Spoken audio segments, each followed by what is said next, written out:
بسم اللہ الرحمن الرحیم۔ نماز صبح سے پہلی 2 رکعتوں کے متعلق آپ کا کیا خیال ہے؟ کیا میں ان میں لمبی قرات کر سکتا ہوں؟ انہوں نے فرمایا کہ نبی کریم صلی اللہ علیہ وسلم تو رات کی نماز تہجد 2 رکعت کر کے پڑھتے تھے، پھر 1 رکعت پڑھ کر ان کو طاق بنا لیتے اور صبح کی نماز سے پہلے کی 2 رکعتیں سنت فجر تو اس طرح پڑھتے گویا اذان اقامت کی آواز آپ کے کان میں پڑ رہی ہے۔ حماد کی اس سے مراد یہ ہے کہ آپ صلی اللہ علیہ وسلم جلدی پڑھ لیتے۔ میں عبداللہ بن عمر رضی اللہ تعالیٰ عنہ کے ساتھ مکہ کے راستے میں تھا۔ سید نے کہا کہ جب راستے میں مجھے طلوع فجر کا خطرہ ہوا تو سواری سے اتر کر میں نے وتر پڑھ لیا اور پھر عبداللہ بن عمر رضی اللہ تعالیٰ عنہ سے جا ملا۔ آپ نے پوچھا کہ کہاں رک گئے تھے؟ میں نے کہا کہ اب صبح کا وقت ہونے ہی والا تھا، اس لیے میں سواری سے اتر کر وتر پڑھنے لگا۔ اس پر حضرت عبداللہ بن عمر نے فرمایا کہ کیا تمہارے لیے نبی کریم صلی اللہ علیہ وسلم کا عمل اچھا نمونہ نہیں ہے؟ میں نے عرض کیا کیوں نہیں، بے شک ہے۔ آپ رضی اللہ تعالیٰ عنہ نے بتلایا کہ نبی کریم صلی اللہ علیہ وسلم تو اونٹ ہی پر وتر پڑھ لیا کرتے تھے۔ آپ صلی اللہ علیہ وسلم کے عہد میں قنوت مغرب اور فجر میں پڑھی جاتی تھی۔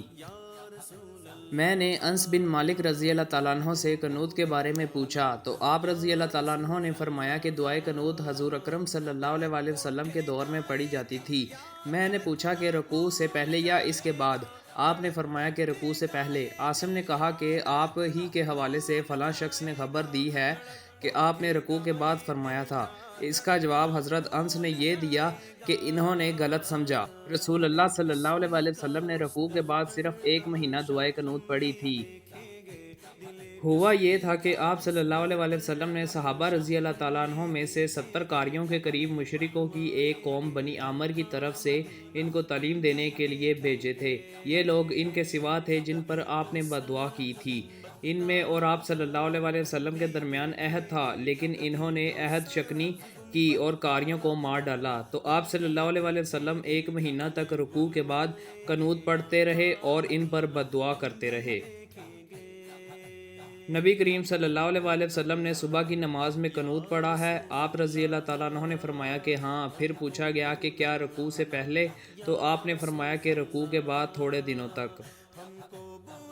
نبی کریم صلی اللہ علیہ وسلم جب سر مبارک آخری رکعت کے رکوع سے اٹھاتے تو یوں فرماتے کہ یا اللہ عیاش بن ابی ربیعہ کو چھڑوا دے، یا اللہ سلمہ بن حشام کو چھڑوا دے، یا اللہ ولید بن ولید کو چھڑوا دے، یا اللہ بے بس ناتواں مسلمانوں کو چھڑوا دے، یا اللہ مضر کے کافروں کو سخت پکڑ، یا اللہ ان کے سال یوسف علیہ السلام کے سے سال کر دے۔ اور آپ صلی اللہ علیہ وسلم نے فرمایا غفار کی قوم کو اللہ نے بخش دیا اور اسلم کی قوم کو اللہ نے سلامت رکھا۔ ابن ابی الارتاد نے اپنے باپ سے صبح کی نماز میں یہی دعا نقل کی۔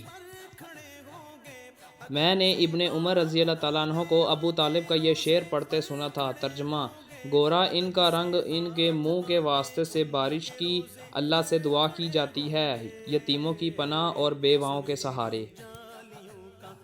اکثر مجھے شاعر ابو طالب کا شعر یاد آ جاتا ہے۔ میں نبی کریم صلی اللہ علیہ وسلم کے منہ کو دیکھ رہا تھا کہ آپ دعائے استسقاء ممبر پر کر رہے تھے اور ابھی دعا سے فارغ ہو کر اترے بھی نہیں تھے کہ تمام نالے لبریز ہو گئے۔